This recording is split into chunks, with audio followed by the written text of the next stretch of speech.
Bien, ahora sí grabando, cosas importantes que dije, para los que lo vean después, porque Santiago, porque te necesito grabar, es los parciales, obviamente, al parecer se van a hacer no presenciales, la modalidad va a ser similar a otros cuatrimestres, todavía no tengo detalles de la facultad, y después voy a fijar la fecha en algunos de los días que habíamos dicho que podía hacer, que esto lo voy a informar a la próxima clase. Y después me habían hecho una pregunta conceptual, que ya ni me acuerdo de qué era. Está bien. Sí, ya sé, pero no, bueno, creo que no es necesario. Y ahora me preguntaron sobre sobre estábamos viendo el tema de cómo elegir la región de rechazo en los test de hipótesis. ¿Sí? En una prueba normal gracias por avisar. En una prueba normal de test de hipótesis de, por ejemplo, igual contra mayor para la media, este, bueno, y con un cierto nivel alfa, etcétera, ustedes lo que les enseñaron es hay que hacerlo así. ¿Sí? Después, en estadística 1 por lo menos, en estadística 2 depende con quién hayan cursado, les habrán dado más o menos explicaciones sobre eso, pero básicamente la conclusión es hay que hacerlo así, con la cola para allá. ¿Sí? Y este valor de acá, como yo necesito que esto sea alfa y esto sea menos alfa, sería el valor que llamamos zeta alfa, donde zeta sub algo significa esa probabilidad la tengo a la derecha. ¿Por qué? Porque me gusta así. ¿Ok? Entonces, si yo planteo esto, esta va a ser mi curva de potencia. Ahora, lo que quiero que quede claro es que hay una explicación para que lo hagan de esta manera. Porque en realidad, esta no es la única manera de hacer un test de hipótesis de nivel de significación alfa para este par de hipótesis. ¿Sí? Cualquier regla de decisión que yo tome, tal que la probabilidad de que, o sea, cualquier regla de decisión, ¿sí? La regla de decisión llamémosle A, es decir, pasa tal cosa, ¿sí? Pasa lo que sea. En este caso sería pasa que esta cosa es mayor a z alfa, pero pasa lo que sea, ¿sí? Cualquier regla de decisión, tal que cuando mu es 5, es decir, cuando h0 es verdadera, la probabilidad de que pase esa cosa sea alfa, perdón, no, sea 1 menos alfa, porque es la probabilidad, no, el rechazo. Si la regla, esto es regla de decisión, si pasa A, rechazo h0. Cualquier regla de decisión, cualquier evento aleatorio que yo defina, en base a, obviamente, valores de la muestra, tal que cuando mu es igual a 5 tiene probabilidad alfa, esa regla o esa función, que básicamente si rechazo si tal cosa, no rechazo si tal otra, es un test de hipótesis de nivel alto. ¿Sí? Y si lo quieren, para bajarlo a algo más específico, en términos de este estadístico de prueba, cualquier región que yo elija, que obviamente bajo H0, nosotros sabemos que si H0 es cierta, es decir, si mu es 5, porque ojo, acá no es mu, acá es mu 0. Es decir, acá sería 5 lo que tengo que poner, acá tengo que ponerle bio, acá tengo que ponerle m. Si H0 es cierta, ¿cuál es la distribución de esto? Es decir, si mu es 5 y yo acá pongo 5, ¿cuál es la distribución de esto? Claro.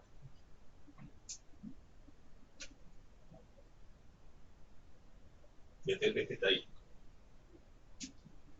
Normal 0,1, ¿sí? Porque si mu es 5 y yo acá estoy poniendo un 5, estoy estandarizando. Si mu no es 5 y yo acá estoy poniendo un 5, no va a ser normal 0,1. Y esa es un poco la filosofía del test de hipótesis. Si H0 es verdadera, yo sé que la distribución normal 0,1, entonces esto pasa con una probabilidad baja. Si H0 es falsa, en realidad mu es 8, y yo acá resto 5 en vez de restar 8, la distribución de esto no va a ser normal 0,1, y la probabilidad de rechazar va a ser otra diferente. Eligiendo el test de esta manera, yo obtengo esta curva de potencial. Pero yo, en realidad, por definición, cualquier cosa que yo elija que tenga probabilidad de alfa, que tenga, digamos, que cumpla con esto, va a ser un test de hipótesis. Yo podría, por ejemplo, decir, no, mi regla de decisión es rechazo H0 si, hago el dibujito acá para que se entienda, si esto es probabilidad alfa, este sería el Z1 menos alfa, que por simetría es el menos Z alfa. Entonces podría ser rechazo H0 si el estadístico me da más chico que menos Z alfa. ¿Sí? ¿Eso me va a dar un test de hipótesis de nivel alfa? O sea, de nivel de significación alfa. O sea, si H0 es cierta, ¿cuál es la probabilidad de que pase esto? Es decir, de que caiga acá, el estadístico.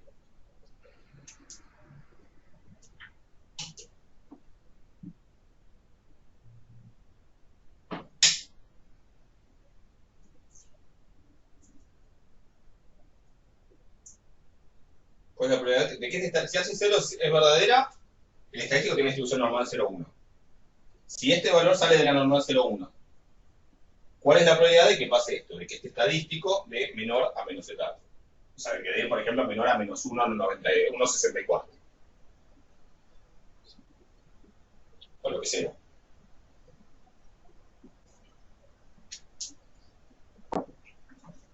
Acá, ¿cuánto? ¿Y cuánto? Alfa. ¿Sí? Claro, acumulada hasta alfa, claro, es hasta acá. O sea, que la probabilidad de que caiga acá es alfa. Si el estadístico tiene distribución normal 0,1. ¿Sí? O sea que esto también es un test de hipótesis para esto con nivel de significación alfa. Y si en vez de elegir eso yo elijo decir, bueno, rechazo si cae en esta región, y elijo una región ahí que tenga también probabilidad alfa, rechazo si 0,05 sería, por ejemplo, el forno 64, o sea, con menos 1,64. Y si elijo esta región, decir, bueno, que caiga acá, y esta región tiene probabilidad alfa, y digo, rechazo cuando cae acá en el medio, aunque suene medio como que no es una buena idea, pero rechazo si cae acá en el medio, y esa región de medio tiene probabilidad alfa, también es un test de hipótesis posible. Digamos, cumple la definición de test de hipótesis de nivel de significación alfa. O sea, todas esas son opciones en principio. ¿Por qué uno termina haciendo esto y no cualquiera de estas otras cosas? Todos cumplen tener nivel de significación alfa. Todos tienen controlada la probabilidad de cometer un error de tipo 1, en el sentido que esa probabilidad en este caso es alfa. Pongámosle 0,05. O sea, en ese sentido todos son iguales. ¿Qué es lo que voy a mirar para elegir uno u otro? Ya que en eso todos son iguales. Es que puedo ir a mirar a ver cuál es mejor desde otro punto de vista. Exactamente, ¿sí? Lo que dice acá Juan Ignacio, la potencia. O sea, ya que por el lado del error tipo 1 todos son iguales, bueno, tratemos de ver el otro tema, el otro tipo de error, ¿sí? ¿Cuál funciona mejor? ¿Cuál tiene el error más bajo o cuál tiene la potencia, que es el complemento, más alto? Si yo miro para cada uno de esos la potencia, que obviamente la tengo que mirar para cada mu, o sea, tengo que mirar la curva de potencia, para el primero uno se encuentra con esta curva de potencia. Para el segundo, para el que puse acá, ¿sí? El que rechazo, el que hago todo lo contrario, digamos, el que rechazo del lado equivocado, digamos, la curva de potencia me queda así. Puede ser acá. La curva de potencia le quedaría, acá está el 5, ¿sí? Yo la curva de potencia, como H1 es muy mayor a 5, va a estar definido solo de acá para allá, vamos a tener un valor, y la curva de potencia va a ser así. Dependiendo a 0. O sea, la potencia, a medida que me alejo, que asumo que mu en realidad, esto es mu y esto es pi. A medida que asumo que mu toma valores cada vez más lejos de lo que decía la hipótesis nula, tengo menos potencia, tengo más probabilidad de equivocarme no rechazando, cuando en realidad debería tener cada vez más probabilidad de rechazar. Sería lo razonable, digamos. ¿Sí? Y este no sé qué forma tiene, pero seguro podría ser una cosa así. Podría ser que empiece, que suba un poco y después baje y tienda a 0. ¿Sí? La idea es que para cada valor posible de mu de la hipótesis alternativa, para cada mu de H1, ¿sí? Este test va a tener el mismo alfa, ¿sí? Que los demás, pero va a tener más potencia que los demás. ¿Sí? Y en ese sentido se dice que es un test uniformemente más potente. Lo uniformemente es porque es para cada uno de los mu se cumple eso. ¿Sí? Para cada uno de los mu mayores a 5. ¿Sí? Entonces, la elección de la región de decisión depende de mirar la hipótesis alternativa, ver para las diferentes opciones que uno tiene cuál es la curva de potencia, y si existe, si es posible, elegir aquel que para cada valor de mu me dé la potencia más alta entre todos los tests del mismo alfa. ¿Sí? O sea, todos los tests que a nivel de error tipo 1 están igual. Todos funcionan de la misma manera. Pero quiero entonces tratar de reducir la probabilidad de cometer error tipo 2. Maximizar la potencia. Si encuentro uno que para cada valor de mu tenga más potencia o igual que todas las otras opciones posibles, elijo ese. ¿Hasta ahí se entiende? Quiero decir algunas cositas más, pero hasta ahí más o menos se entiende el porqué de elegir una región de rechazo y no otra. ¿Sí? Bien. Ahora, cuando yo digo todas las opciones posibles, yo creo que tiene 3. Pero en realidad, cualquier conjunto de números reales que tenga probabilidad de alfa funciona. Yo podría empezar a contar en pedacitos y decir, bueno, este de acá y esta cola de acá, y que entre esos tres sumen alfa, y si cae en alguno de esos, o sea que la puedo complicar todo lo que quiera, ¿sí? O sea, es muy variado la cantidad de conjuntos, la cantidad de cosas que tendría que considerar para elegir el que tenga mayor número de tipo. No. Obvio que, si uno lo piensa un poco, la intuición empieza a decir, no, me parece que la verdad que es esta, ¿sí? Pero ¿cuál es la forma, digamos, formalmente, cómo podemos llegar a eso? Bueno, no hay demostraciones ni nada. No sé si, yo creo que en algunos cursos, aunque sea, lo mencionan teóricamente, Miguel por ahí lo menciona, no sé si lo demuestra.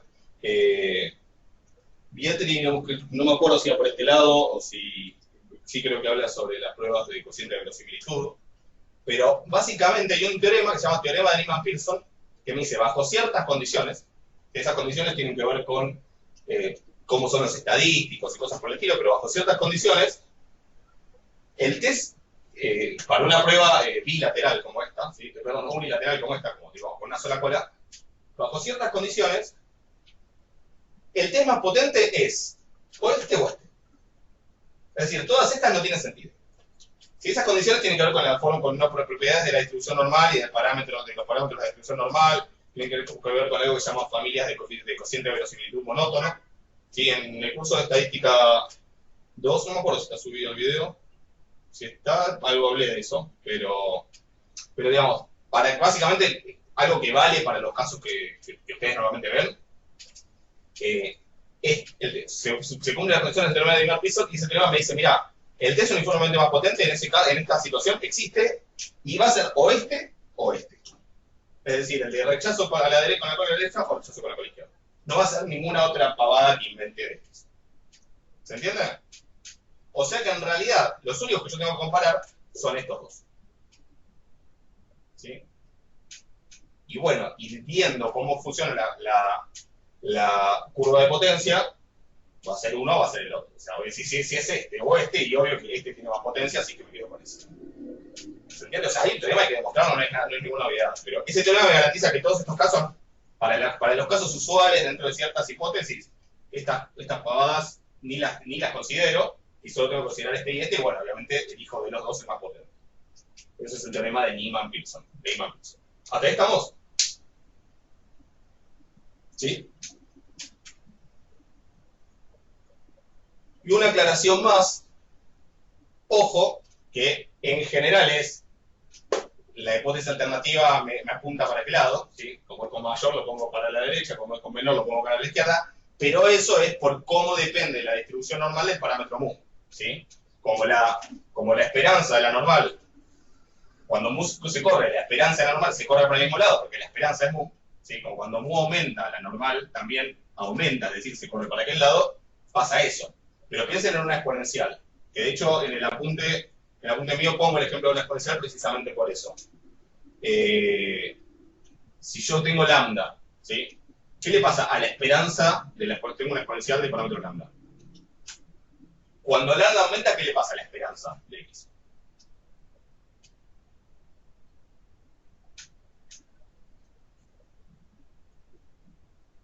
Crece.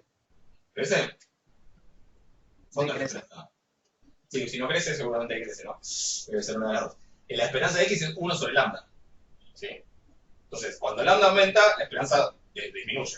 Es decir que lambda aumenta, pero la distribución no es que se corre porque no se desplaza, pero como que se me amontona para este lado. O sea que sí, que ahí, digamos, como se mueve en otro sentido, cuando uno hace todo el análisis de la potencia, termina pasando lo contrario.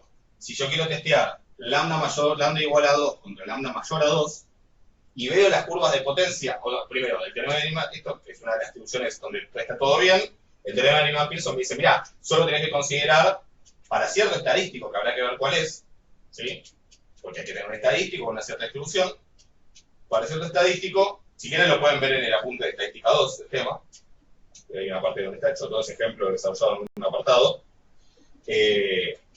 para cierto estadístico, según cómo sea la forma del estadístico, según cómo se comporta la distribución, bueno, lo que termina pasando es que van a hacer, si uno ve las dos posibles curvas de potencia, contra todo, digamos, toda intuición, la que termina funcionando bien, la que tiene más potencia, es la que es rechazo si el estadístico es menor a tanto, aunque la hipótesis alternativa es mayor. ¿Sí? Eso hay que verlo caso por caso. ¿Sí? O sea, después uno ya se los aprende y lo hace siempre. Yo esto no lo pienso cada vez que lo hago. Mayor sobre la derecha, en la normal. ¿Sí?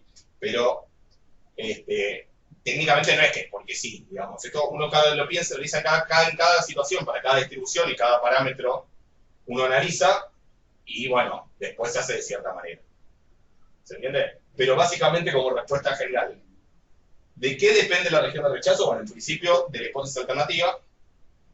Y al ver esa hipótesis alternativa lo que tengo que analizar es de todos los posibles tests del mismo nivel alfa y del mismo nivel de significación, cuál es más potente. Esa es lo que me permite elegir a uno que, de entre todos los que tienen lo otro ya garantizado.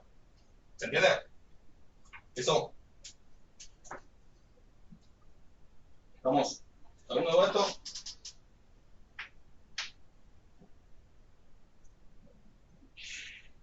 Ok. De todo esto hasta tres hipótesis, ¿algo más? La exponencial y el rechazo. Les comento rápido el ejemplo. Después, si quieren, fíjense en el apunte de estadística 2, el que les pasé. En la parte de test de hipótesis tiene todo un apartado que hace un ejemplo específico de la exponencial. Pero la idea es, tengo una muestra aleatoria, lo menciono rapidito. Uno tiene una muestra aleatoria, o sea, variables aleatorias idénticamente distribuidas, todas con distribución exponencial de parámetro lambda. Y si yo tengo, por ejemplo, H0, 1, lambda igual a 2, versus H1, lambda mayor a 2, el estadístico que puedo usar ahí, que eso aparece en la guía de test de intervalos de confianza, voy a probar que 2, no, que n, ¿cómo era? Nx raya, o 2nx, no, 2nx raya creo que es, a ver. En la guía de intervalos de confianza hay un ejercicio que en una parte pide probar que en una exponencial, 2 lambda, o sea, 2 lambda por la suma de xy, o 2 lambda por nx raya, que sería esto, sigue una distribución chi cuadrado con 2n grados de libertad, o sea, una gama en particular. ¿Sí? Usando eso, uno puede usar como estadístico, entonces este 2 sería lo que llamamos lambda 0, el valor que estoy planteando en la hipótesis nula, y podríamos usar como regla de decisión 2 por lambda 0, es decir, 2 por 2 en este caso, por la suma de xy. Y básicamente lo que uno podría preguntarse es, ¿y qué planteo?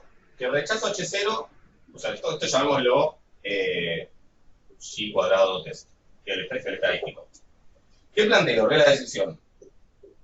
Por el teorema de Neyman-Pearson, yo sé que no tengo que analizar demasiadas cosas. Básicamente es, ¿rechazo cuando esto grande o rechazo cuando esto chico? Esa es la pregunta. ¿Sí? Rechazo cuando esto grande sería decir rechazo si, rechazo H0, si esto me da grande. Es decir, ¿mayor a cuánto? Bueno, mayor al xy cuadrado sub alfa. O sea que de acá acumula alfa.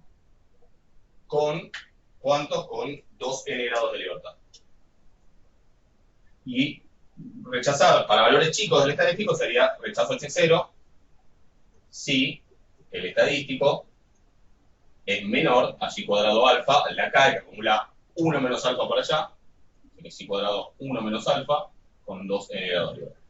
Sé que una de esas dos opciones es la que me da el test más potente. ¿Sí? ¿Por qué? Por el teorema de Neyman-Pearson. ¿Cuál elijo? Bueno, habrá que ver. Y el análisis, para entender un poco, es ver qué le pasa al estadístico cuando lambda cambia. ¿Sí? ¿Y qué le pasa a la distribución? En realidad, el estadístico es que lambda está fijo. Esto va a ser siempre 2, porque la hipótesis nula es 2. Es lambda igual a 2. ¿Sí? O sea que la cuenta siempre va a ser 2 por 2 por suma de xy. O sea, 2 por lambda 0 por suma de xy. La pregunta es, ¿qué le va a pasar a esta suma de xy? ¿O qué le va a tender a pasar a esa suma de xy cuando lambda es cada vez más grande? Pues yo tengo que ver la curva de potencia acá. ¿Sí? Yo estoy en 2, ahí tengo cierta probabilidad, que en realidad es alfa, y quiero ver qué pasa cuando estoy en un lambda mucho más grande. Entonces, si lambda es 10, por ejemplo. Entonces, lambda, esto es la potencia.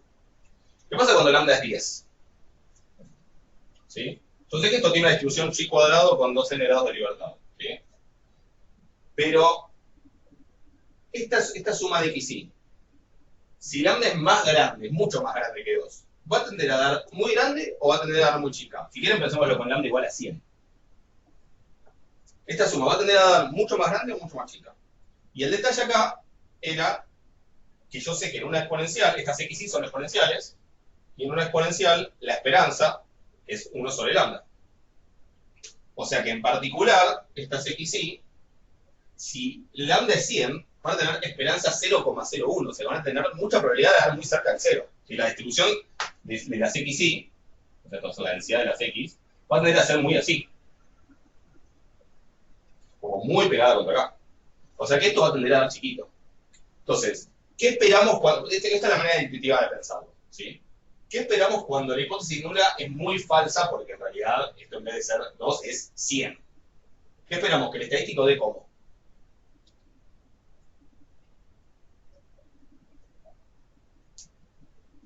Muy grande, muy chico.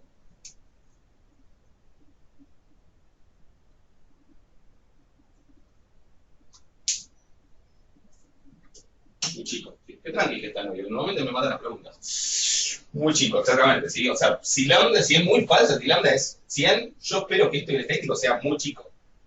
Entonces, yo voy a rechazar si el estadístico me da muy chico. ¿Sí? Voy a rechazar en este caso. Si yo elijo rechazar en este caso, me voy a encontrar con una curva de potencia como la que quiero. Si una curva de potencia, así. Si yo elijo rechazar en este caso, la curva de potencia va a ser así. Nada que ver. ¿Sí? O sea, tengo que ir con la lógica, digamos. Como cuando la hipótesis nula es falsa, yo creo que esto tiende a ser cada vez más chico, voy a rechazar cuando el estadístico me da muy chico. ¿Por qué? Porque en vez de suponer que está pasando algo muy poco probable dentro del... En el caso de que lambda sea igual a 2, voy a suponer que está pasando algo que es razonable porque lambda es mucho más grande que 2. Esa sería un poco la filosofía. Todo esto para aclarar que no es que siempre la hipótesis nula me dice para dónde apunto, para dónde tengo que apuntar. ¿Sí? La hipótesis nula sí me determina cuál es la elección del test de hipótesis más potente, pero no quiere decir que no tenga que pensarlo. Después uno se aprende estas cosas y lo hace siempre y ya está, lo hago. Yo cuando hago un test para mu con la normal, no me pongo a pensar 38 veces a ver para qué lado elijo la región de rechazo. Ya sé que es para el mismo lado y listo. Pero no es que sea siempre así para todas las distribuciones. Depende básicamente de cómo interactúan el parámetro, cómo se mueve la distribución, cómo es la forma del estadístico, etc. ¿Se entiende? ¿Estamos de acuerdo?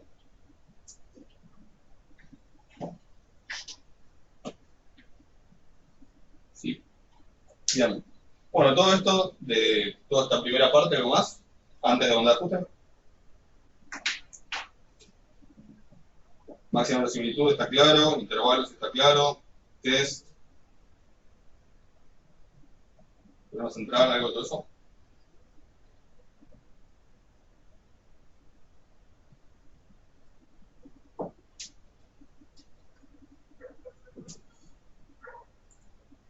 Bueno, digamos si tienen alguna duda, si no, pregúntenme de bondad del ajuste.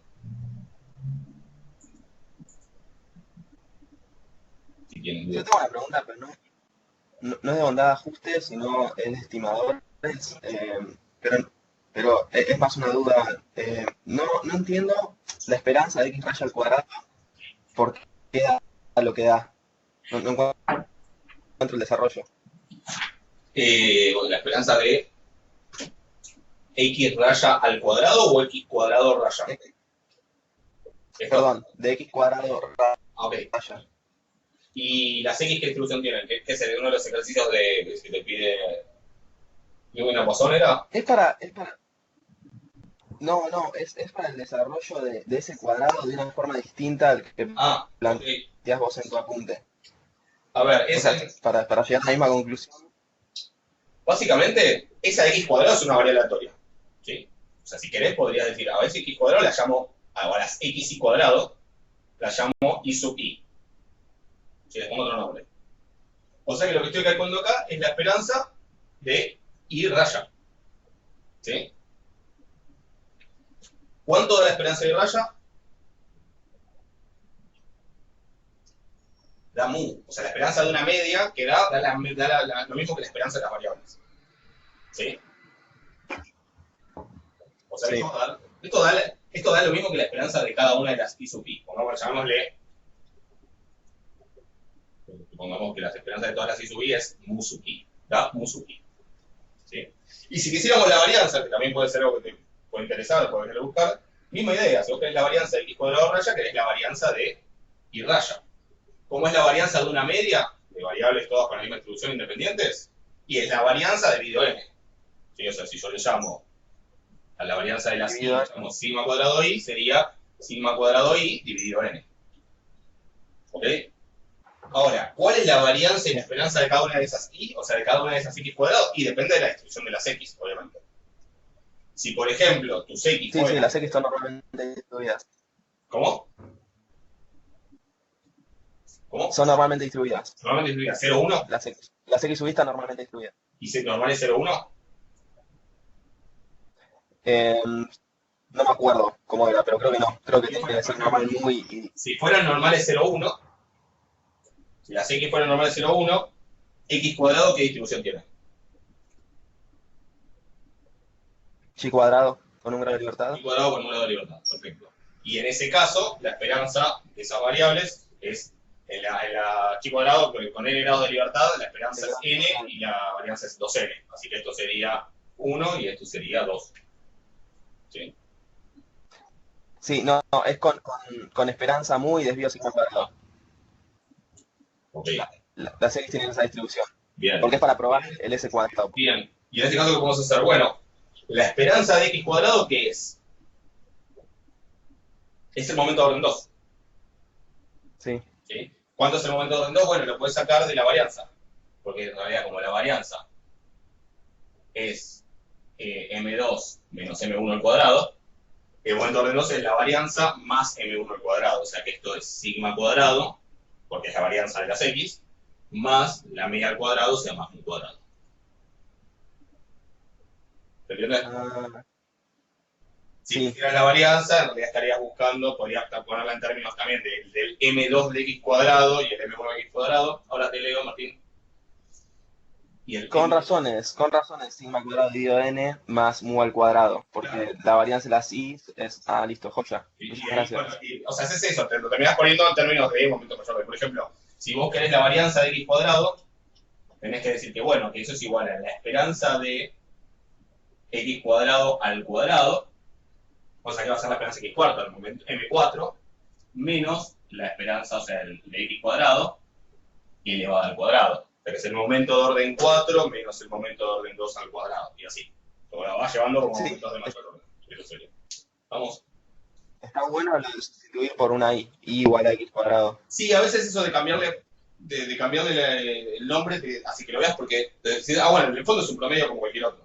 ¿Sí? De otras cosas con otra distribución, pero es un promedio. Entonces eso ayuda a veces para verlo. Es una buena técnica para tenerla presente. ¿Sí? Gracias. Perfecto. Martín, el intervalo sé que se engorrosa la cuenta, pero podrías tratar de sacar si es que tenés ganas. Bueno, ahora vamos. No, para Bernoulli. El intervalo que para Bernoulli usando como pivot el más complicado de las dos. Sí, lo tratamos súper estilo. Creo que no sé si está hecho el desarrollo en el apunte, ahora la verdad no me acuerdo. Pero como charlémosle un poco igual. Lo que se refiere a Martín es a lo siguiente. Cuando uno tiene que las XY son Bernoulli, parámetro P, y quiero hacer un intervalo para P, ¿qué es ese P? Bueno, si estas XY son Bernoulli de parámetro P, básicamente son ceros y unos. O sea, mi muestra es una muestra de ceros y unos. Que en realidad lo que representa es básicamente que le pregunté algo a alguien para que contestara sí o no. Un sí lo noto como un 1, un no lo noto como un 0. ¿Sí? Este P va a ser la proporción o el porcentaje, o sea, la probabilidad de que alguien me conteste que sí, con lo cual es básicamente como la proporción poblacional de personas que contestan sí. O sea, de personas que tienen determinada característica que quiero analizar. ¿Sí? Ese es el famoso intervalo de confianza para P, o para la proporción poblacional.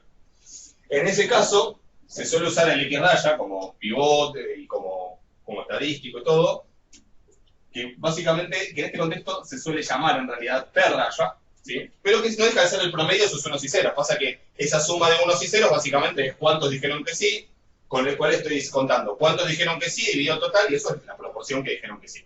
Pero P raya no deja de ser lo mismo que X raya, solo que en este caso se le llama así. ¿Cuál es la distribución de P raya? Bueno, la distribución exacta en realidad es como una binomial dividida por n. ¿Sí? Es una binomial NP, pero dividida por n. O sea que los valores, en vez de ir de 0 a n, son 0, 1 sobre n, 2 sobre n, 3 sobre n, acá 1. ¿Sí? O sea que la distribución exacta es discreta. Lo que pasa es que se puede hacer el test de esa manera, existe, pero surgen algunas complicaciones, con lo cual lo más típico es suponer que n es grande, sí, que en la mayoría de los casos que se estudia esto se estudia con n grande, pero si no, ojo que hay que suponerlo, y en ese caso, ¿qué pienso? La distribución asintótica de pantalla, que cuál es, cuando n es grande, como que un n. Como es la distribución asintótica de una suma, bueno, técnicamente la distribución asintótica de pantalla no existe, pero si yo lo estandarizo, ¿sí? Como es una media, si lo estandarizo, ¿sí? Le resto su esperanza y divido por su desvío, esto tiene asintóticamente que distribución. Si es una media estandarizada, ¿a qué tiende?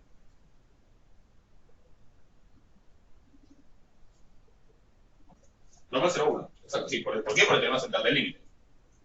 Básicamente, estoy suponiendo que esto tengo una muestra aleatoria, o sea que son independientes, tienen toda la distribución, y además la Bernoulli tiene momentos de orden 1 y 2 finitos, así que se cumplen las condiciones del teorema que vimos, así que por el teorema central del límite, esto tiene una normal 0,1.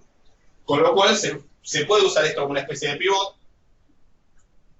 como una especie, no, es un pivot, ¿sí? Solo que asintótico, donde la esperanza de P raya, como es la esperanza de una media, es la misma que la de las X, o sea P, y la varianza de P raya, como es la misma, como es la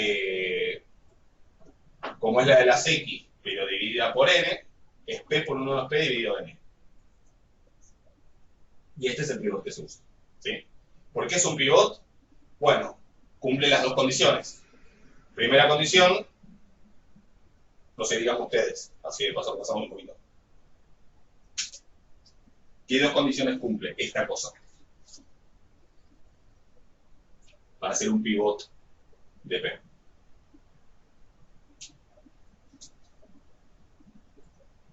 El pivot para P.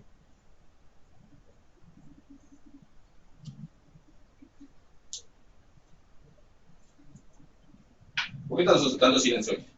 Está sin micrófono algunos de los que hablan siempre. La distribución asintótica es 0,1.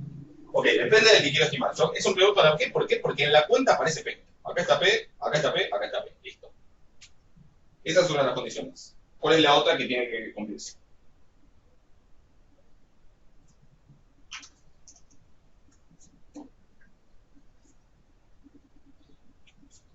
La distribución no depende de P. O sea, depende y no depende.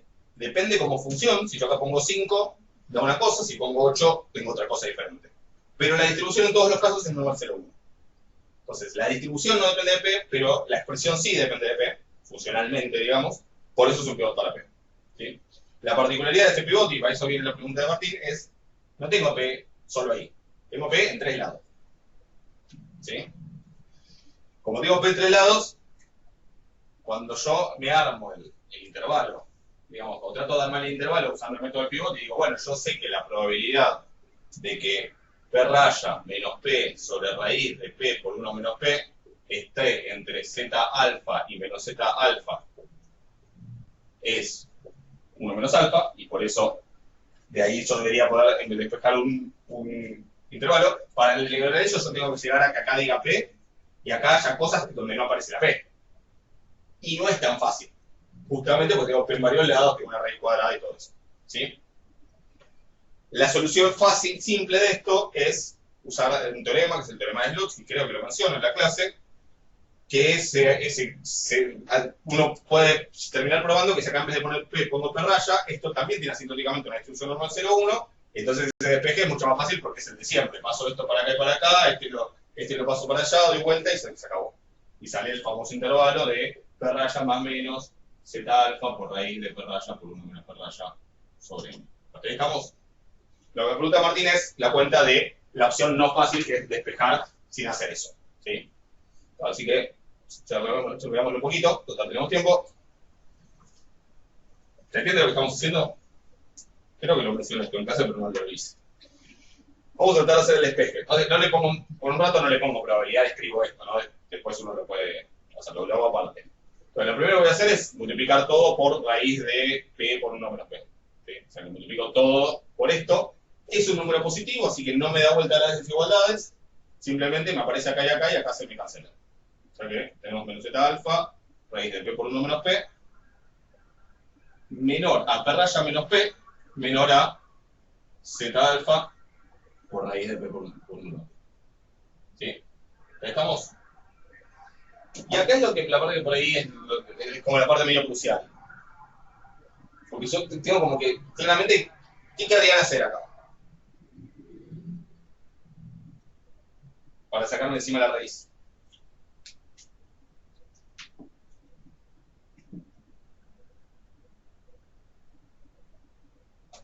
¿Qué harían? Elevar al cuadrado. Y por ahí lo que cuesta un poco ver es cómo hago para elevar al cuadrado acá, que tengo la desigualdad, que encima este es negativo y este es positivo, y es menos obvio. Pero el detalle que uno se puede dar cuenta que es notar que, por suerte, acá y acá tengo lo mismo, pero con signo distinto. ¿Sí? Fíjese, cuando uno dice, nada, tipo, A está entre menos 3 y 3. ¿Eso cómo lo puedo decir de otra manera? Más concisa. Claro, el módulo. O sea, esto es lo mismo que decir que el módulo de A es menor a 3. Yo acá no puedo elevar todo el cuadrado todavía, ¿sí? Porque justamente tengo negativos, positivos, y no está tan claro cómo juega eso con el tema de la desigualdad. Creo que al final de la clase pasada habíamos estado hablando de algunos de esos casos. Creo que fue con ustedes, a lo mejor no. A lo mejor no, me estoy mareando. Pero puedo hacer esto. Yo digo, bueno, pero si tengo esto, le tengo que decir que el módulo de A es menor a 3. Entonces acá puedo hacer lo mismo. Acá yo puedo decir, el módulo de P raya menos P es menor a esto, básicamente al positivo. A zeta alfa raíz, y él lo tengo ya en una sola desigualdad. O sea, esta desigualdad es equivalente a esta triple o doble desigualdad. ¿Se entiende? Y ahora sí tengo dos cosas positivas. ¿Sí? Entonces ahora sí, elevar al cuadrado mantiene el orden. ¿Fue con ustedes que hablé esto de que mirar la transformación que hago, si es creciente, si es decreciente? ¿Fue que la clase pasada con ustedes?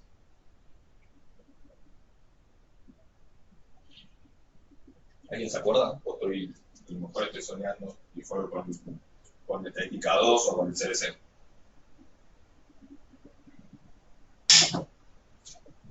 No fue con ustedes. Hablé de eso. Pues la transformación que quiero hacer acá es elevar al cuadrado, es como x cuadrado. ¿X cuadrado es una función estrictamente creciente?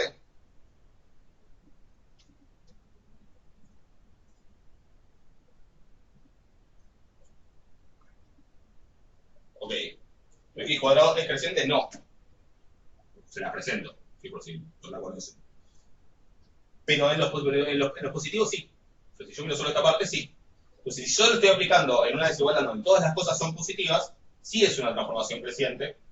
Y entonces elevar al cuadrado mantiene la desigualdad. Acá no lo podía hacer, porque acá estaba en una parte donde había cosas de este lado y cosas de este lado. Pero acá sí, las dos cosas son positivas, o no negativas. Esto es un módulo, esto es un número positivo. Entonces ahí sí, si elevo al cuadrado, la desigualdad se mantiene. ¿Se entiende? Si estuviera trabajando en la parte negativa, elevar al cuadrado invierte la desigualdad porque es decreciente. Entonces acá sí puedo elevar al cuadrado y acá me queda, bueno, el módulo al cuadrado ya ni pongo el módulo, es p raya menos p al cuadrado, menor a todo esto al cuadrado, o sea, z alfa al cuadrado por p por 9. ¿Estamos? ¿Hasta ahí había llegado, Martín?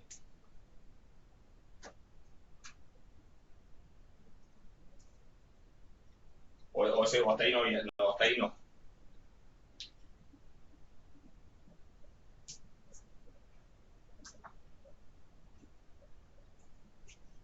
O sea que tengo p raya cuadrado menos 2 p raya p menor.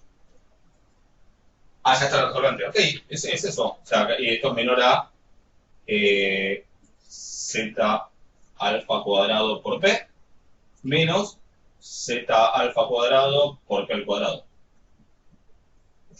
Y sí, si lo pasas todo para acá.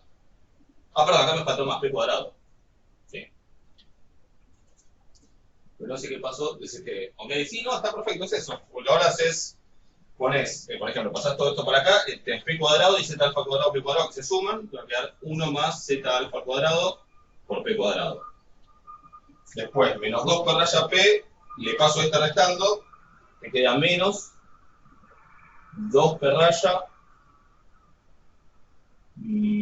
o sea, menos menos, le saqué el menos, te queda más z alfa cuadrado por p. Y acá te queda más p raya cuadrado. Menor a 0. ¿Sí? Y entonces, tenés una cuadrática donde esto es A, esto es, todo esto con el menos inclusive es B, y esto es C. Y es una cuadrática, y donde la es, pues, claramente es positivo, o sea que es una parábola para arriba. Si vos encontrás las dos raíces, ¿dónde es negativa? ¿Dónde es menor a 0? Digo, raíz 1, raíz 2.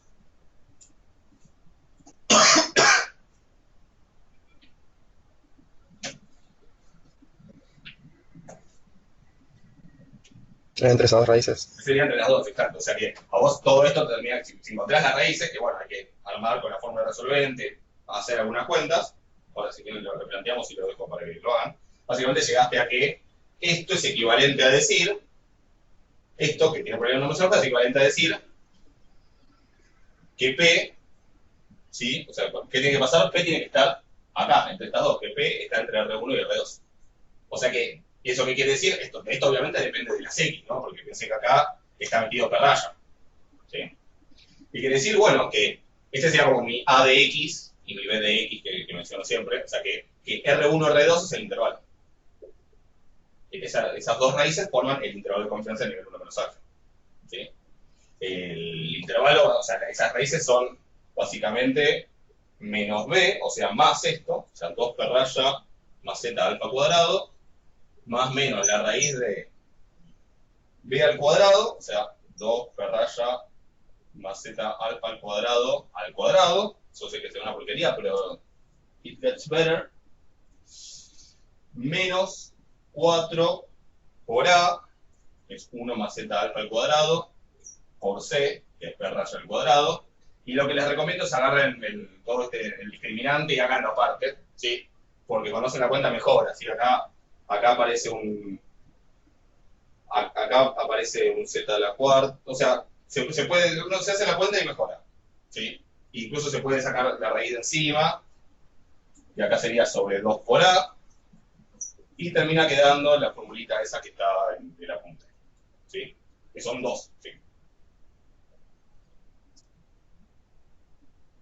No sé si hay alguna duda de cómo seguir, pero si no lo hacemos.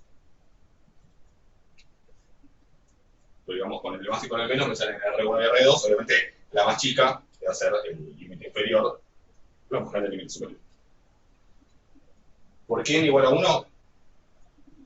Ah, me parece que hice algo mal entonces. Vengo arrastrando ese 1 con... ¿Acá es la n? Sí, ¿no? ¿Dónde salió el 1? Ya me olvidé, a ver.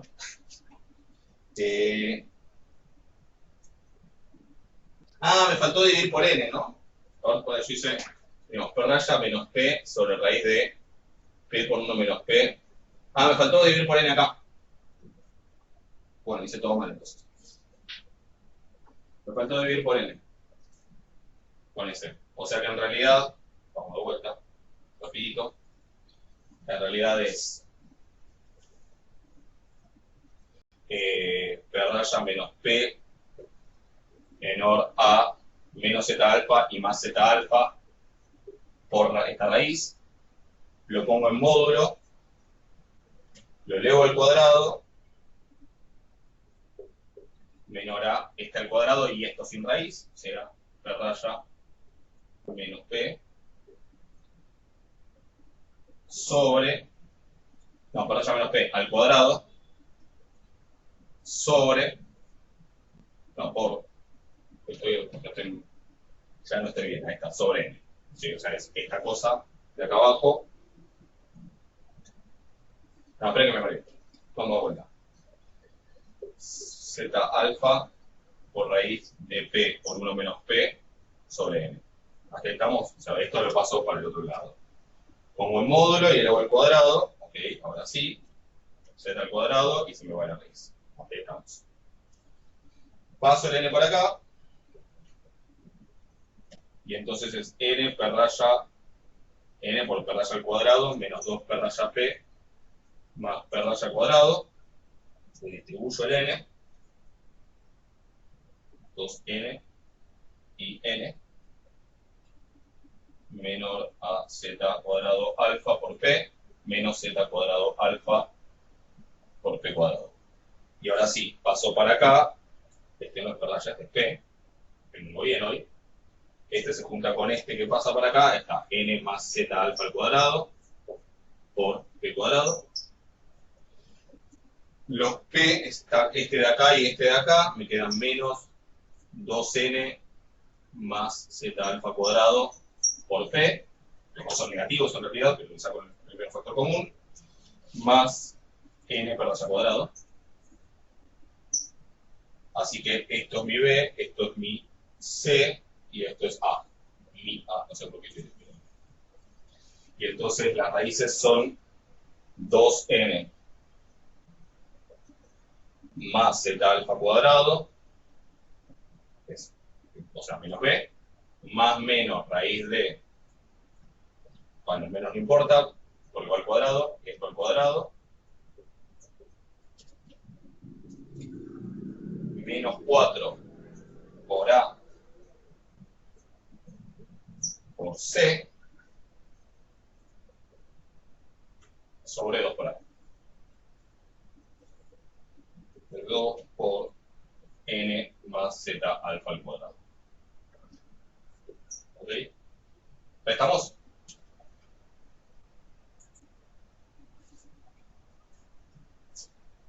¿Qué tal, profe? ¿Me escuchás? Sí, ¿qué tal? Sí, te escucho. No, soy Martín. Te faltó el P raya afuera de la raíz. El p raya afuera de la raíz, ¿en dónde? A ver. Acá, ¿no? Con el p. Acá es 2n. Ah, 2n p raya es este, ¿no? Perfecto. Bien, Sí, gracias. Sí, claramente no es una cuenta para hacer así nomás, ¿no? 2n per raya, y entonces acá va a ser 2n per raya, y acá también va a ser 2n per raya. Bien. ¿Sí? ¿Ya estamos? Y a ver, el discriminante, ¿cómo queda? El discriminante es esto al cuadrado, o sea que aquí me queda 4n cuadrado per raya cuadrado, más 2 por 2 por esto, o sea 4n per raya z alfa al cuadrado, más este al cuadrado, z alfa a la cuarta, menos 4n cuadrado per raya cuadrado, o sea, es donde empieza a mejorar, menos 4n z alfa cuadrado per raya al cuadrado, y mágicamente se van un montón, no, un montón no, pero se van algunas. Porque me queda, estos, Ahí me quedé yo. estos se van, O sea, saqué estos se van. 2, sí, 4n El cuadrado cuadrado per raya ahí. cuadrado, esos se van. Y ahí me quedé yo. Bien, después podemos sacar un factor común, 4n z alfa cuadrado por p raya, o sea, sacamos factor común 4n, de acá hay 4n per raya, 4n z alfa cuadrado. ¿Sí? Eso lo saco el factor común. No, z alfa cuadrado. ¿Qué me queda dentro? P raya menos p raya al cuadrado.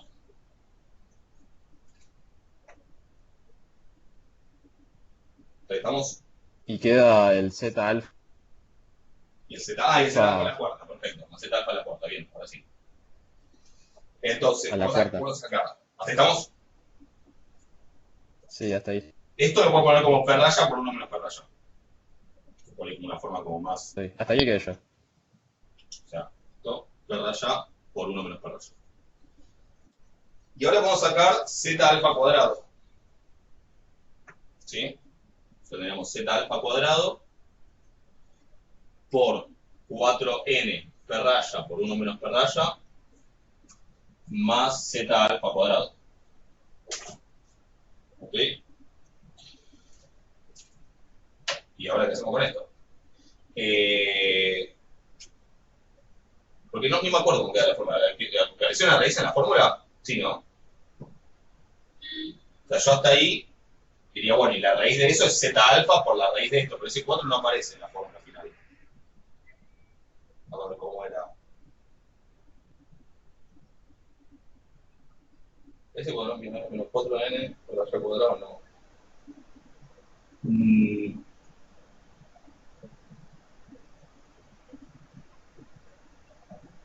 ¿Cómo era?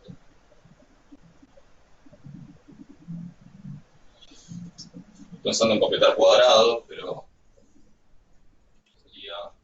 Por eso dije que si tenía ganas, hacelo, y si no tenía ganas, no la hagas y ya No, fue. más que nada ahora me da curiosidad, pero bueno, tampoco podemos tanto la que con esto, pero me da curiosidad, pero no, pero algo veía que salía esto. Después lo miro y en todo caso, la próxima te digo, o después escribime, o mandame un mail así me acuerdo de verlo, y después me siento sobre la cuenta tranquilo y te digo, porque digamos, la fórmula que está en la punta la hice, o sea, la hice yo, no es que la copié de otro lado, o sea, que sale. Pero ahora no me acuerdo que se hacía. Estoy empezando a completar cuadrados o algo así. Pero mandame un mail así me acuerdo de mirarla y después te cuento. Pero hasta ahí está, Ok, perfecto. hasta ahí está Sí, perfecto. hasta ahí me quedé yo también. Hasta ahí está bien. Sí, sí. Hasta ahí me quedé yo. Mandame un mail así me acuerdo de mirarla. Pero sale. Sí, está perfecto. Ok, gracias. De nada. Bueno, cuéntenme qué más de algo de todo de esta clase.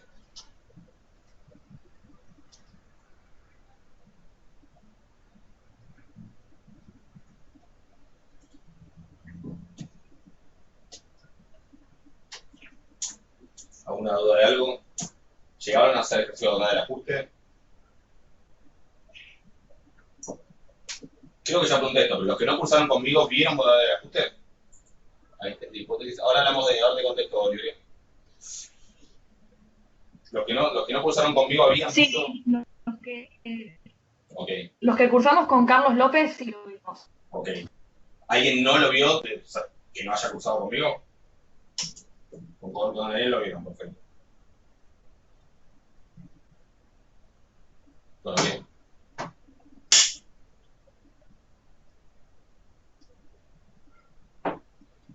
Me pregunta Oliverio si hay test para, por ejemplo, la gama. Sí, sí, sí. De hecho, hay como métodos generales para. Hay algo que. Yo creo que bien habla de eso. Hay algo que se llama test o pruebas de cociente de verosimilitud, que es como un método medio general para usar la función de verosimilitud de un parámetro, ¿sí? Que es el que vos quieras, y para deducir a partir de eso un test de hipótesis para el parámetro que quieras de la distribución que quieras, dentro de una familia bastante general de distribuciones que se portan bien, entre las cuales están básicamente todas las que vimos. O sea que sí, hay test para el alfa o el lambda de la gama, por ejemplo. ¿Sí? Si tenés, no siempre es tan obvio cuál es el estadístico que tenés que usar, pero existen procedimientos más o menos generales, como esta prueba de cociente de verosimilitud, para detectar para poder encontrar un estadístico. ¿Sí?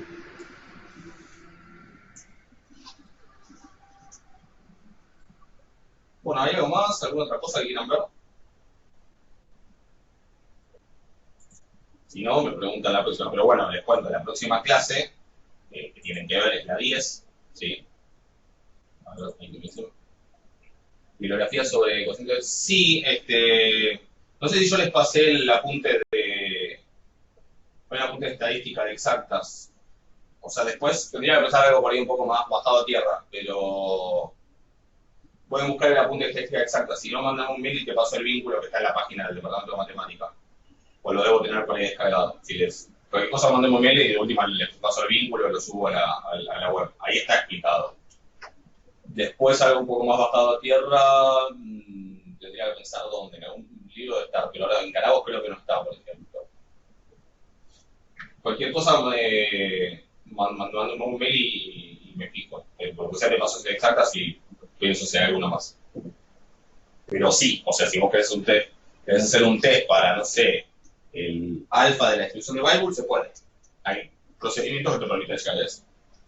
Sí, sí.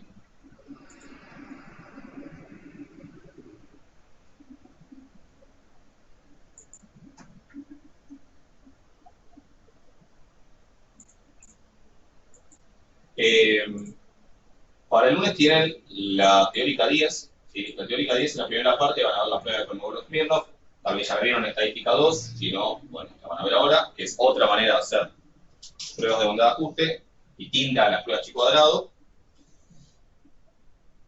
Y en la segunda parte empezamos a ver, espera, no me estoy confundiendo con algo, ¿no? No. Y después el modelo lineal. Qué poquitas cosas. Bueno, no sé, no son muchas cosas. Bueno, no importa, a ver. Si no llegaron a ver la bondad de ajuste o algo, les falta hacer ejercicios, póngase a hacer ejercicios de todos, sobre todo, insisto, de las prácticas que pueden entrar en el primer parcial, que serían la práctica de repaso 3, la de distribución conjunta y todo eso, y condicional, y covarianza, y toda la de bondad de ajuste, que es la práctica de repaso 9. ¿Sí? Esas son las que ponen en el parcial. Póngase a repasar todo eso, y todo lo que vimos anterior, y la clase que viene, que sería la del miércoles, ¿sí? Hacemos un cierre, ¿sí? Sería así, el miércoles que viene. Fíjate que el primer mes se lo dedicamos entonces a esto. Hacemos un cierre de todo lo que serían temas de repaso. ¿Sí? ¿Cómo se saca el estético J de bondad de ajuste? Distribuye chi cuadrado. Ahora te comento cuál es la distribución. La distribución es asintótica, pero ahora te doy alguna explicación. O sea, para la clase del miércoles, ya traten de cerrar todo lo que son temas de repaso, con énfasis en la práctica, en lo de distribución conjunta y bondad de ajuste, pero bueno, y todo lo que tengan de lo anterior también, porque también lo tienen que saber, todo lo de FGM, FGP, eso lo vamos a usar bastante. Así que vengan con consultas de todo eso y ya le hacemos un cierre de la parte de repaso de la materia. Ya la clase del jueves que tienen para ver es una clase de introducción de la práctica 1, que es introducción a los procesos estocásticos, de la cual estaríamos hablando el otro lunes, ¿sí? O sea, la clase siguiente. ¿Ok? Eso como para organizarse. Sobre lo del estadístico, te doy la intuición, tiene que ver con la idea de que cuando vos haces la suma de, creo que usé O y E, ¿no? De los O sub I menos E sub I al cuadrado sobre E sub I. Estos O sub I son una frecuencia, ¿sí? Es la cantidad de veces que pasó, que caíste. Vos tenés la categoría 1, la categoría 2, la categoría K, ¿sí? Cada una de esas categorías tienen un P sub I, tiene una probabilidad. O sea, bueno, la probabilidad de que una de las X caiga en la categoría 1, ¿sí? O tomen, si querés verlo como, podés pensarlo así, o podés pensar como que esto es 1, 2, K, ¿sí? Como que no son números que representan algo, porque son datos categóricos, pero podrías pensarlo como 1, 2, hasta 10, y esos números simplemente representan la categoría, no tienen nada más. Entonces podés pensar que XY es en qué categoría caíste, ¿sí?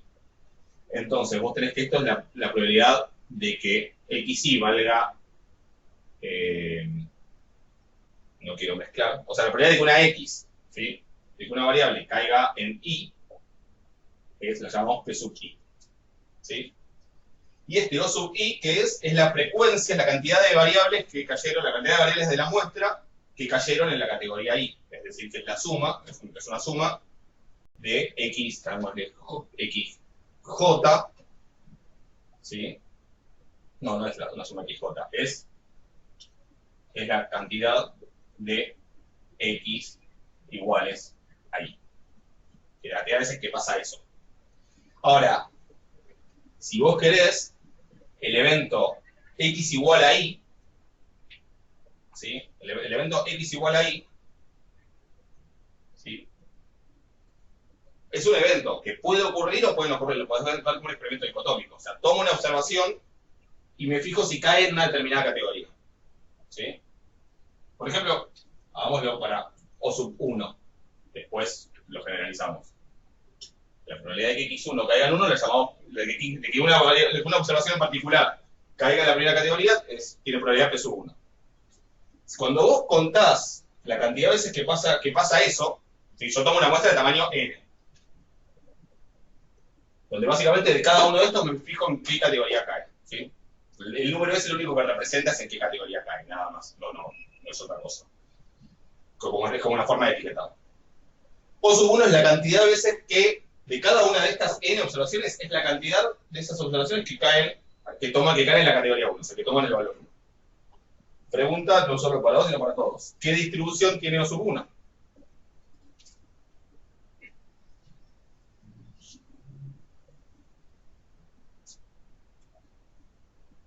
Tomo n observaciones, cada una de ellas puede o no caer en la categoría 1, con probabilidad P sub 1. Si O sub i es la cantidad de las n observaciones que caen en la categoría 1, ¿qué distribución tiene O sub i? O sub 1.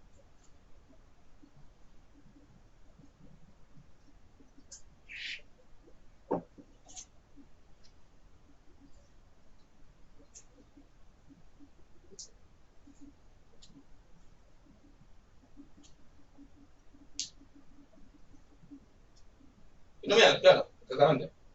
Cada observación en la que me fijo si cae o no en la categoría 1 es un experimento dicotómico, que lo repito n veces, así que esto tiene distribución binomial n p sub 1. ¿Sí? El O sub 1. Cada uno de los O tiene una distribución binomial n con un p distinto. ¿Sí? O sea que el O sub i es una binomial n p sub i. ¿Estamos de acuerdo? Y acá uno puede jugar un cachito, ahora no sé si me voy a acordar de la cuenta exacta, pero entonces tu estadístico, vos lo llamaste J, yo no me acuerdo cómo le llamo, ¿le llamé J? Ya no me acuerdo. Pero tu estadístico, entonces básicamente tenés estas O sub i que son todas binomiales NP sub i. E sub i es el valor esperado de estas cosas, ¿sí? Es cuánto se esperaría que salgan en cada caso, con lo cual es la esperanza de una binomial, así que esto es N por P sub i. Y acá abajo lo mismo. Esto es N por P sub i. ¿Hasta ahí se entiende?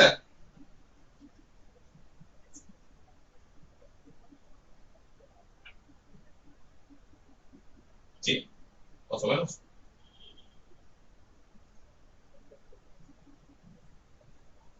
¿Sí? Bueno. Ahora hay algún detalle en la cuenta que ahora no me acuerdo, ahora te digo cómo creo que sale, pero más o menos no me acuerdo, pero pensé que si en vez de ser esto, fuera esto, suma de O sub i menos np sub i sobre raíz de... es una suma, ¿sí? A ver, sobre raíz de n por pi por 1 menos pi, ¿sí? Al cuadrado. Estos serían las binomiales estas, pero estandarizadas, ¿sí? O sea, como que la O sub i menos su esperanza dividido su desvío, porque esto sería la varianza de esta binomial. O sea que hasta ahí tendrías como una especie de binomial estandarizada. Para n grande, digo, esto no es exactamente esto igual, pero ahora lo vemos. Pero si vos tuvieras esto, tendrías como una suma de normales estandarizadas, que si no tuviera el cuadrado, para n grande es cada vez más parecido una suma de binomiales estandarizadas, ¿sí? Que para n grande, si no tuviera el cuadrado, es cada vez más parecido a la normal, ¿sí? Y además, como son estandarizadas, van a ser cada vez más parecidos a, si a su vez lo estandarizo, la normal 0,1. Ahora, como para n grande, estas binomiales son parecidas a normales estándar, y esta suma es desde igual 1 hasta acá.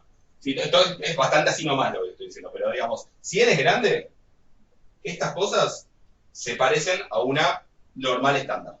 ¿Sí? Son parecidos a una normal estándar. ¿Por qué? Porque la binomial ya vimos que se puede aproximar como una normal cuando n es grande. ¿Sí? O sea que esto se vuelve una normal estándar. O sea que acá tendría como una suma de k casi normales estándar al cuadrado. ¿Sí? Si yo lo dejo así nomás, ¿qué distribución tendría? Si no lo pienso mucho.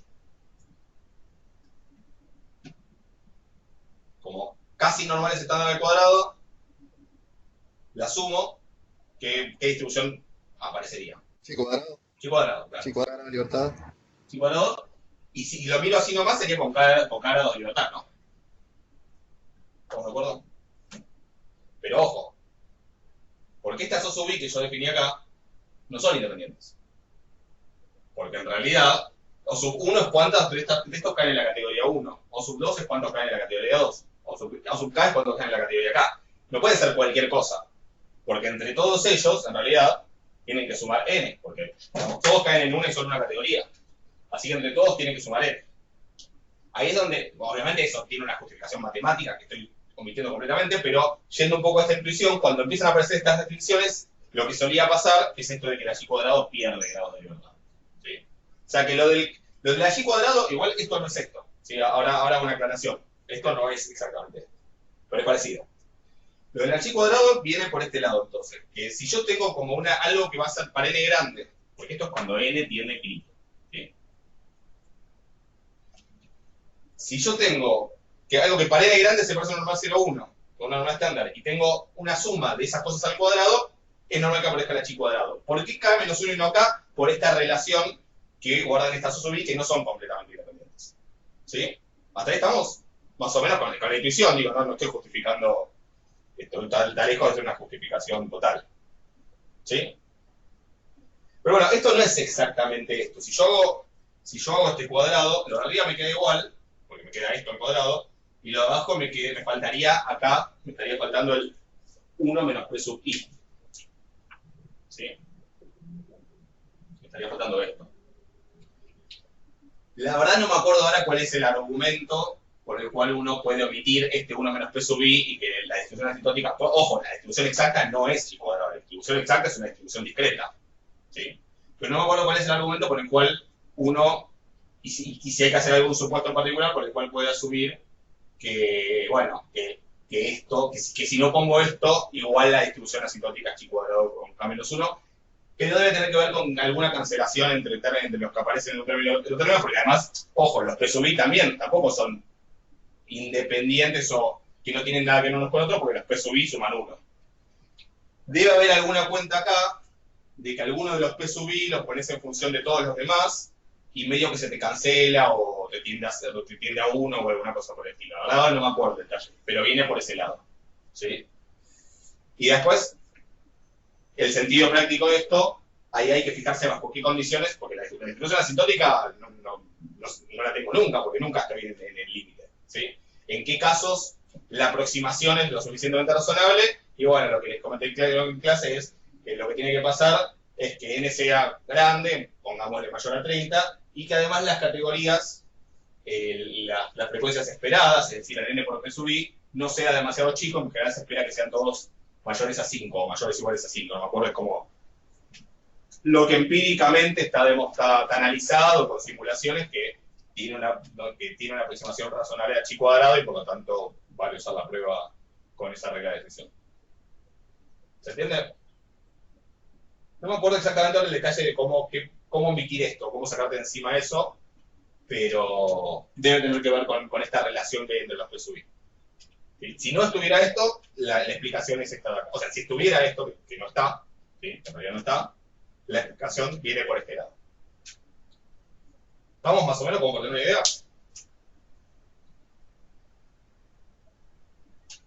¿Está claro?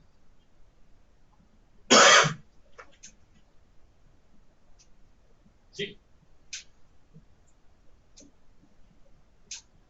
Bien.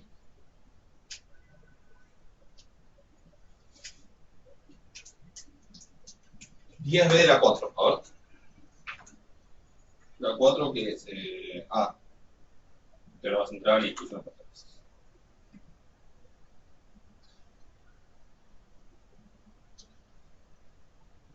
Ok, que tengo variables, ok.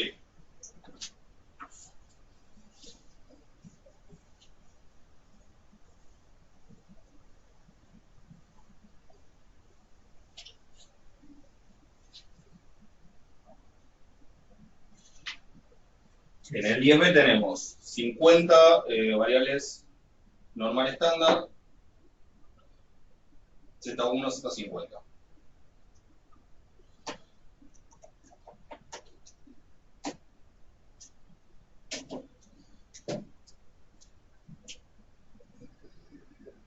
Z50, normales estándar y independientes. Bien.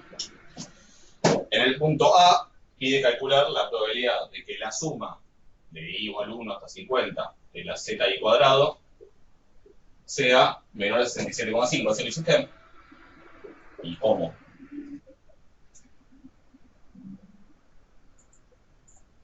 Sí, perfecto. ¿Qué hiciste? Dijiste, la distribución de esto es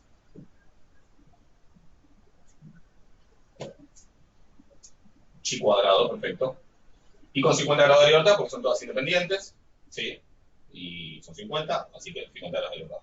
Entonces, básicamente me fijo en la tabla de descripción chi cuadrado o en algún software que me diga cuál es la probabilidad que una variable aleatoria chi cuadrado 50 sea menor a 67,5. Si usan incluso una tabla, el valor aparece en la tabla, hay que mirarlo como ADEM, hay que buscar el 67,5 adentro de la tabla, con 50 grados de libertad, y esto da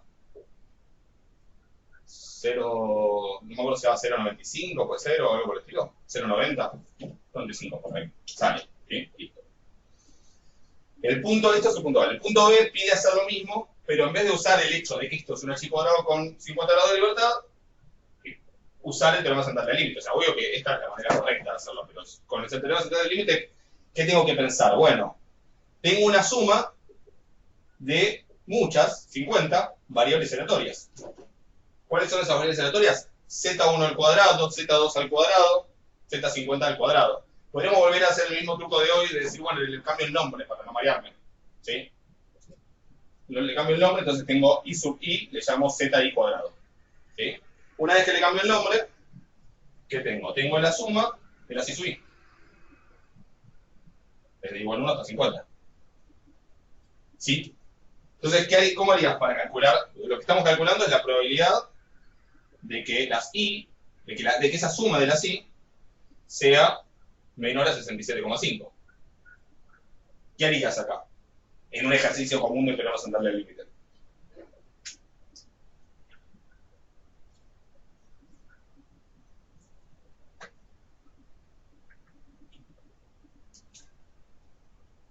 ¿Qué fórmula?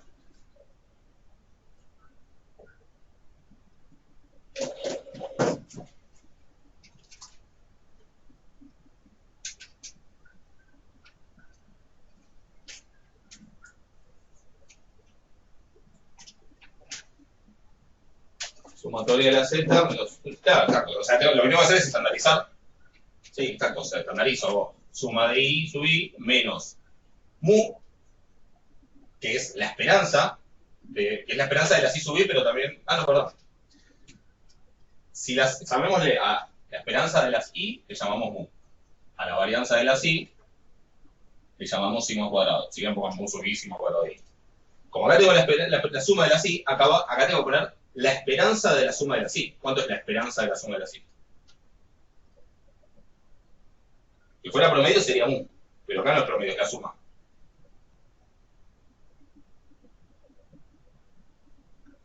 ¿Alguien? Por mu. Es n por mu, claro, porque la esperanza de la suma es la suma de las esperanzas, que son todas mu, así que la suma de mu n veces es n por Te hago mu. una pregunta. ¿Vos Sí. asumís que la media es mu por el teorema central límite? No, no es que asumí. Asumí que existen y que son finitas, pero les puse nombre nada más. ¿Sí? Ah, ok. Listo, perfecto. Ahora después charlamos quién es mu y quién es sigma cuadrado. Pero básicamente solo les puse nombre. Porque si no, tenés una chi cuadrada y tendría que ser su grado de libertad. Claro, de hecho, ahora vamos a ver si esto va a dar 1 y esto va a dar 2. Pero digo, al principio, Ah, bueno. después nos preocupamos por quiénes son esas cosas, pero le echamos muy sigma cuadrado y ya está. ¿Sí?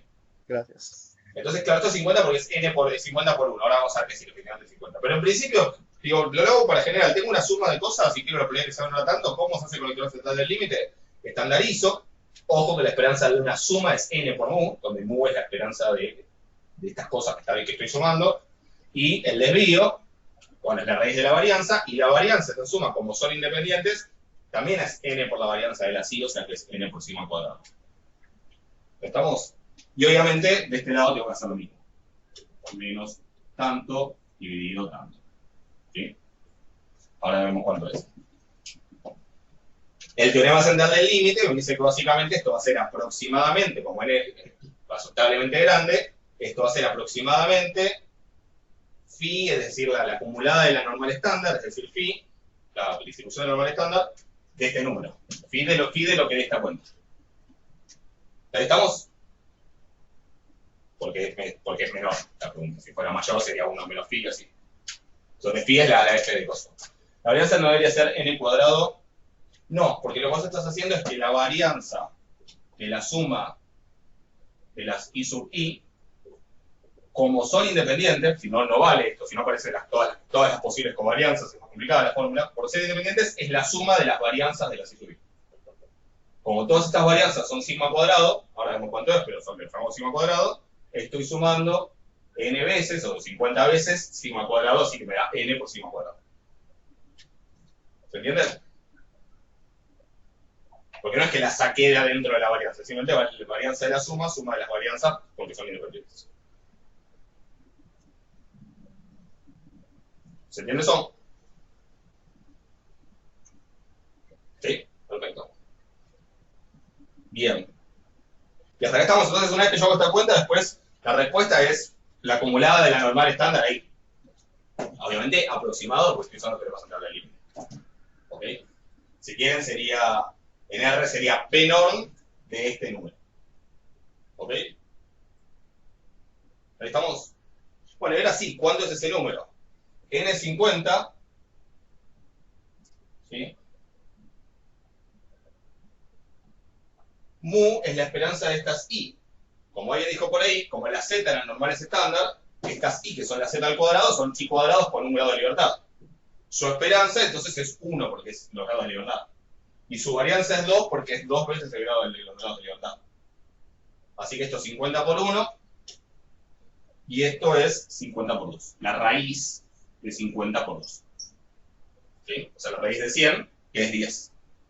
Así que básicamente tengo que hacer 67,5 menos 50, eso es 17,5.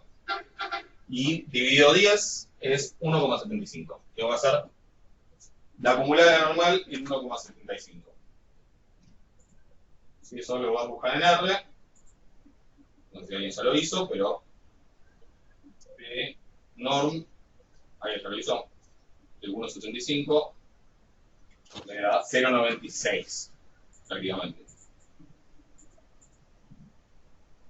Vamos a ver qué tengo otra ventana. 2 al cuadrado sería. No, 2 al cuadrado no, porque la varianza de la phi cuadrado es 2n. La varianza es 2 por grado de libertad, o sea que si tiene un grado de libertad es 2 por 1. Esa ya es la varianza. ¿Sí? De hecho, después le hago la phi cuadrado. ¿Sí? Bueno, esta me da 0, prácticamente 0,96. Según R da 0,95994, o sea que da prácticamente 0,96, que es aceptablemente, digamos, parecido a lo que hemos encontrado como valor exacto en el punto. ¿Se entiende? ¿Está claro esto?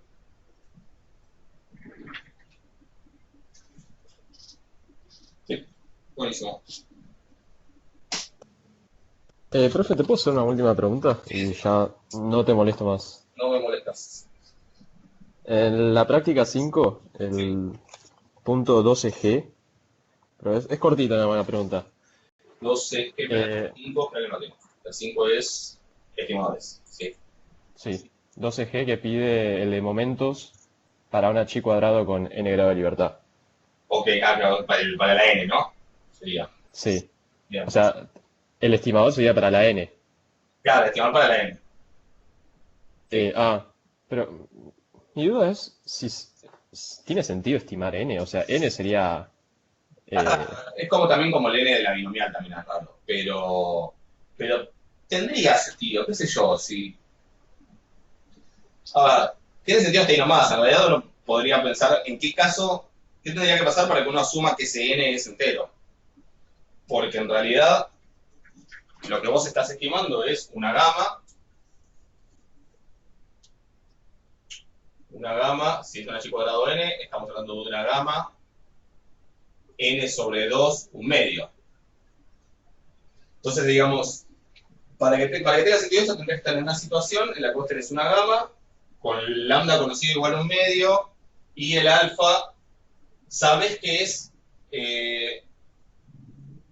o un entero o una fracción de denominador 2, digamos, porque es un medio o 1 o 3 medios o 2 o 5 medios o 3, o sea, es medio raro, pero podría pasar. De todas maneras, lo que te va a pasar es que si vos haces el operador de momentos, el estimador de momentos, esa n, bueno, básicamente como esa n es la esperanza, va a ser n, el estimador va a ser x raya, ¿sí? Y x raya no tiene por qué darte entero. Pero como poder se puede, digamos, definir. No tiene mucho sentido. Claro, me hizo mucho ruido que Sí, se fue raro. estimar una n. Si querés, con máxima verosimilitud, tiene más sentido. Si lo mismo pasaría, por ejemplo, en una binomial, si querés estimar el n. Si en máxima verosimilitud tiene más sentido porque vos, ahí sí, porque vos decís cuál es la verosimilitud de n. ¿Sí? Está bien, ahí habría que tener la función de densidad, que igual se puede, porque está de una gama. La verosimilitud de n es el producto de las densidades de las x tienen esta distribución. Y la verosimilitud va a ser el producto de, sería lambda a la alfa, o sea, 1 medio a la n sobre 2, sobre gamma de alfa, o sea, sobre gamma de n sobre 2. Eso sería lambda de alfa sobre gamma de alfa por x, o sea, por las xy sería acá, a la alfa menos 1, o sea, n sobre 2 menos 1, por e a la menos lambda x. xy. Esto seguro se puede escribir más lindo, acá si con este productorio se convierte en una sumatoria. Ah, no, perdón, y hagamos una distinción para, pongámosle y cuadrado n grande, si quieren, para no hacer lío, porque está la n de la muestra y la n del coso. Entonces, ¿cómo hagas la verosimilitud de ese parámetro n grande? Acá sí es el n chiquitito porque es el tamaño de la muestra, y todos estos son n grandes. Y lo mismo cuando trabajan con la binomial hay que hacer lo mismo, ponerle nombres diferentes. A la n de la muestra y la n parámetro. Y entonces, bueno, eso lo puedes escribir de otra manera, ¿sí? Acá te quedará esto elevado a la n chiquita, acá te queda el producto de las xy elevado a la este, y acá te queda la e a la menos suma de esto. Lo que tiene es que esta verosimilitud es una función donde el dominio son básicamente números naturales.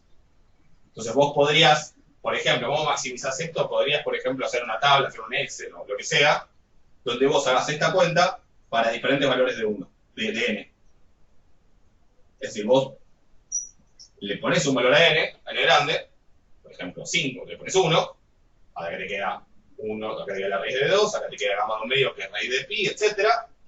Y después, con los valores de la muestra, vos haces la cuenta, ¿sí? De qué da la verosimilitud, y lo escribís acá. Después la de 2, después la de 3, después la de 4. Y seguramente vas a ver, si vos lo graficás, vas a ver que para 1 es una cosa, para 2 es más grande, bla, bla, y después en algún momento empieza a bajar. Y bueno, entonces tu estimador tu estimación por el metro máxima verosimilitud va a ser este valor donde se alcanza la máxima verosimilitud. O sea, ahí tiene más sentido porque ya la verosimilitud es una función a la que solamente le vas a dar los valores que puede tener. Por ahí sería más razonable ir por ese lado, en ese caso. ¿Por qué no derivarías y lo buscarías así, el máximo? Porque si vos estás considerando que los valores de n son solamente 1, 2, 3, 4, 5, no hay noción de derivada posible ahí porque no hay ni continuidad, o sea, son puntos sueltos. No hay noción de límite. No puedes estar muy cerca del 3. Puedes estar en el 2, puedes estar en el 4, pero no puedes estar entre medio. ¿Entiendes? Perfecto. ¿Sí? Así que bueno, ahí como que habría que ir a otros métodos. ¿Sí? Bueno, un método posible sería, en términos prácticos, sería graficar y convencerse de que a partir de algún momento esto decrece y tiende a cero. ¿Sí? Obvio que no es una demostración completamente rigurosa, pero en términos prácticos funciona. ¿En qué podría funcionar? Bueno, a lo mejor no por una aplicación de algo que puse y cuadrado por algo, o que puse binomial por algo, sino que simplemente usé la distribución por usarle la forma. Porque, digo, si yo quiero modelar, no sé, la cantidad, no sé, qué sé yo, la cantidad de, no sé, yo quiero modelar alguna variable que es discreta, y que toma valores 0, 1, 2, hasta cierto valor, y no sé cuál es ese valor máximo, que podría ser. Es decir, si yo sé que yo quiero modelar una variable, que sé que su rango es discreta y que su rango es, no tengo casi pinta, 0, 1, 2, hasta un cierto valor n, que no desconocido, no lo conozco, pero pero que sé que existe, o sea, que ese máximo valor de rango y que todos en el medio se pueden tomar. ¿Sí? Puedo asumir una distribución binomial y de última tratar, después, o sea, ¿puedo tratar de ajustarlo con una binomial? Bueno, tal vez sí. Tal vez no hay un motivo teórico para ajustarlo con una binomial. ¿Sí? Tal vez no es que, no pienso que sucesos, experimentos dicotómicos ni nada por el estilo, sino que puedo probar, qué sé yo, puedo probar estimar ese n como si fuera una binomial y hacer una prueba de ajuste. Que de hecho vimos el caso en el que, digamos, puedo hacer contestar la hipótesis X, que las X se distribuyen como una binomial para algún n. Binomial NP para algún n y algún p. ¿Sí? Incluso puedo hacerlo si quieren hasta para un p en particular. Porque, no sé, sé que es simétrico, así que el común medio, pongámosle, lo puedo hacer. ¿Sí? O sea, ¿puedo testearlo? Sí, puedo testearlo. A lo mejor no funciona, a lo mejor sí funciona. Aunque no haya motivo teórico para que se parezca a una binomial. A lo mejor funciona porque casualmente funciona, y listo.